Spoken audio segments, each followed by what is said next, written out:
Funimation, we gotta have a long talk. Come on, have a seat, right over there. We have to have a long talk. Your past year, you've been kind of disappointing me. I used to be a big fan of you. Like, I loved Funimation. Like, I loved the message you were portraying, and I loved you were doing for our community and for our passion, which is anime. But some stuff in the last year or so have been kind of coming to light, and this right here was the last straw. I mean, I have always preferred English dub anime. I know, I'm in a minority on that. But you are the ones that provided the best English dub anime.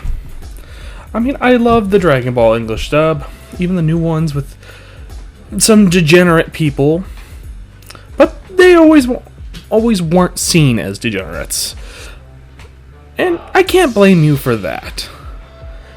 I can blame you for other things, and how you've treated other voice actors in the past. But again, this right here was the final straw for me. This is what's going to cause my unsubscription to Funimation now. And I just renewed because you were going to be portraying the show that I was looking forward to most for winter 2020. Again, I'm not mad. I'm just very disappointed in you, Funimation. You claim to care about the creators and anime, and your track record recently has not correlated with that. You used to say you cared about the fans, but how you let your voice actors talk to fans has not correlated with that. Now, for those of you who may be a little confused by my little almost parental talk right now, what happened recently over the last week, or actually I think over the last weekend, after airing episode 3 of Ishozuku Reviewers, or Interspecies Reviewers is the English title, Funimation has decided to cancel it, but they're going to hold on to the licensing. And everybody who tried to ask about it, I think, or not everybody, but someone tried to ask about it, and this image of a response from Jessica from Funimation's, I guess,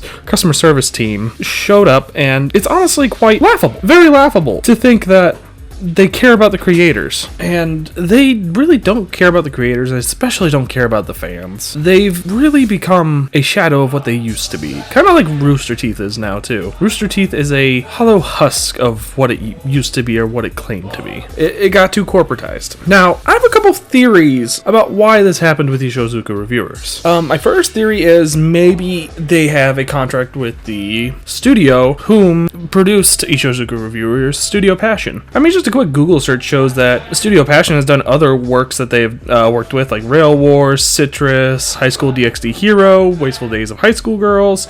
So it's not too out of the realm of possibility that maybe they have a contract where they're getting all the series from this studio and they kind of were just obligated to have it. And they thought, okay, maybe it won't be too bad because they've produced shows like High School DxD Hero, and maybe with that they trusted the studio to censor it to the point where they could show it. That's a reasonable explanation, and I could see that. That's given the benefit of the doubt to Funimation. Now, some theories out there are saying that maybe Funimation just didn't even research the show before buying the license to the show, that they didn't check it out, or they just saw that it was going to be a popular series and decided to just buy it out before someone else could buy it. Which, if that's the case, it looks really shitty on Funimation Entertainment, because it shows that they just did not do their research and just kind of shows a lack of due diligence on their part. Now, another theory going around about what happened here is that they knew ahead of time how bad this series was going to be, or how raunchy the series was going to be, but they also saw that it was getting a lot of traction online. I mean, I knew for like 2 months now that this was probably going to be the most popular series of the season, and they just wanted that cut of the money, and they just kind of threw caution to the wind and said, cross fingers, maybe we can show it. I could see that being a possibility as well. Now, a theory that I've also heard, but this is also one I might believe the most, is it correlates to this one where they knew it was going to be bad, but they bought the license so no one else could buy it. They did the part of showing maybe the first 3 episodes, or just we're going to show as many as they could before getting any backlash to increase subscription numbers, because it is close to the end of the month and they probably wanted high subscription numbers for their records, for a financial point of view, and then take it off so they can satisfy the Twitter Puritans and all those type of people, but then come around later when the series is finished and maybe under the rug, just kind of low-key, release the Blu-ray for it. So they can still make more money off of it and prevent other studios or other subscription services from actually making money off of it. Because I'm betting you that Funimation also has the physical distribution rights. They usually do get the physical distribution rights with their series. They kind of usually get it in a bulk package. So I truly believe that it sounds like the most dastardly plan. They basically want their cake and to eat it too, so they can try to make everybody kind of not happy, but moderately satisfied. But I honestly think that this is going to backfire in Funimation's face way harder than they expected. I think this is going to cause a lot of people to unsub from Funimation. They've had a really bad year with all the bad press they've been getting, and I think this might start the downward spiral of Funimation and make a lot of room for another company to come in and take their place as kind of top dog. I really think this is what's going to occur because of what Funimation has now done. This was pure virtue signaling for virtue signaling's sake. They have series that on their platform that are very comparable. You could even call them even worse than what Ishizuka Reviewers was doing. Yes, Ishizuka Reviewers was almost borderline hentai. It was. But you also have High School DxD, where the hero takes down female opponents by sexually assaulting them and ripping off their clothes.